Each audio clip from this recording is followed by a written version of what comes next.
వాడు బండిని ఆపాడు. బండి నా పేడ ఎవడరా వాడు అంటే నరుకుంటాను కదరా బండి. ఆ బండి నాపింది దేవరత.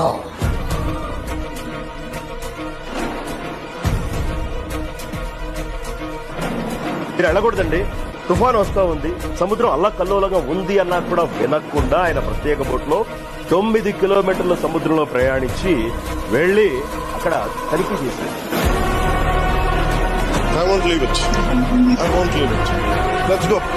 రామచంద్రమూర్తి ఒకసారి చంపేస్తానని ప్రతిజ్ఞ చేసినటువంటి వాడిని రక్షించడం అన్నది మాత్రం ఎవరికి సాధ్యం. ప్రెజర్ పెడితే లొంగిపోతాం. మీ బాస్ కు తెలుసా ఎంత డేంజరస్ గేమ్ ఆడుతున్నాడు అసలు? జీవితాలు పోతాయి సార్. 10,000 మంది జీవితాలు పోయాయి.